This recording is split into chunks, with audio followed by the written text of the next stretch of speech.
Like you're a kid and you want some money, and especially before you're old enough to have a real job, like you got to hustle.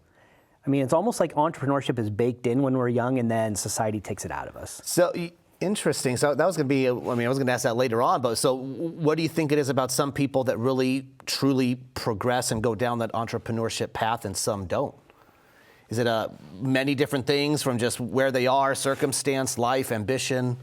I think it's two things. One, it's a desire for freedom. It's a desire for self-expression. It's also a little bit anarchist. It's a little bit disdain for rules, structure, and systems, and not wanting to be boxed in by what other people tell you.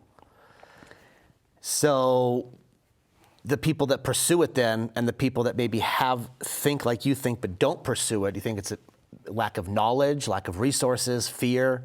Fear is a big thing, right? I think it takes courage to be an entrepreneur. It does. It takes courage to not do what everybody else is doing, to say there's a different or better way to do something, to be out on your own and be responsible for your outcome. And it's hard too. I mean, it's not easy to start a business and grow it and sell it, build up a customer base, scale it if that's your goal, and run it. I mean, that's not easy. It's not easy, but neither is most jobs, right? I mean, most jobs, to get good at them is not easy. Yeah. But for most people, when you go to a traditional job, you have the comfort of a system and a process and a mentor and a team and maybe less responsibility for the outcome or less perception of responsibility for the outcome. Whereas when you're an entrepreneur, you are assuming personal responsibility for everything. What lessons did you learn running a baseball card shop, comic shop in high school? Business lessons? So, I mean, at the very fundamental, you learn about margin. You learn about how do you buy something and how do you sell it, and how do you create enough difference to profit on that. Interesting. But you also learn customer service. You know, I mean, selling baseball cards to kids in the neighborhood is really about selling joy to these kids. I mean, my customers were middle schoolers and high schoolers, right? They were buying a card of their favorite player. They wanted that thing. It had personal connection.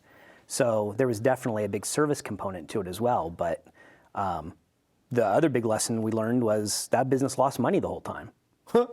How so? Margins weren't there? No, I mean, we covered the buy and sell of inventory, but his parents were eating a loss on the lease of the location. Call that a lesson learned. They were taking a tax write-off so that we could learn about how to run a business. You know, I wrote a blog on this actually, believe it or not, on the site, and it was about, at least nowadays, and you'll hear a bunch of people say it, but it's cool to be an entrepreneur. It's a buzzword. It's cool to be an entrepreneur, but the fundamentals of being an entrepreneur or a businessman, or woman, running a business, of tracking those metrics, the numbers, actually running it at a profit, understanding what it costs, the cost to go out and acquire a customer, the cost that you get your product from, and putting all that together in an ecosystem that at the end of the day, throws a profit, because if you don't throw a profit, I mean, you're just not in business. I'm not saying it's all about profits, but if you don't have that number at the bottom, at the end of the day, it's pretty black and white. You're not in business anymore.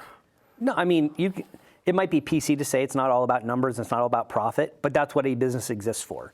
Thank you. It exists for profit. If you can do good while you're making profit, all the better, but it is not a charity. That's a different operation, right? Right. That's something else. And at the end of the day, you do have to learn how to be profitable. Right. And a lot of people, it is hip right now, right, to say, oh, I'm an entrepreneur, especially I'm a digital nomad, or, nobody wants a job now, everybody wants to be an entrepreneur. But yeah, there's a range of what does that mean? I've had this same topic too, because actually we did an entrepreneur episode in season 1, and we were talking about the various types of entrepreneur.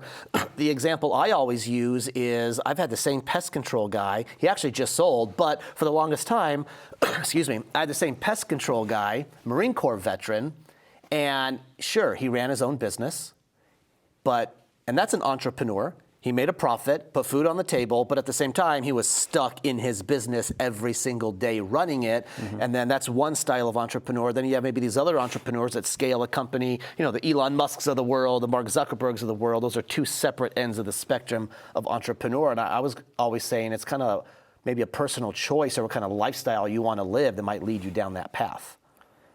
Well, I think what it is so when you think about a lot of people who do start their own business that's in a service-oriented thing, electricians, plumbers, construction companies, whatever it is, a lot of times they're started by somebody who developed a skill, and they say, well, I want to be my own boss, so they start a company, but they don't have a background in building a business. Well, that's what they know is that skill. Right, they just know the skill. And so that limits them in their ability to scale to the size they need to be, what is necessary. Size they need to be, or is that a desire what they want to be? How big of a company they want to have? No, I think that the problem is you don't have a real business until that business can function without your presence. Otherwise, you just created a job for yourself? You just created a job, right? And that's different because how do you sell that company if that company relies on you to be there, unless you're going to keep working in it for somebody else? It's not transferable. Not really in what it is. So you need to grow it, and you need to develop people around you that make you not irrelevant, but not necessary for day-to-day function.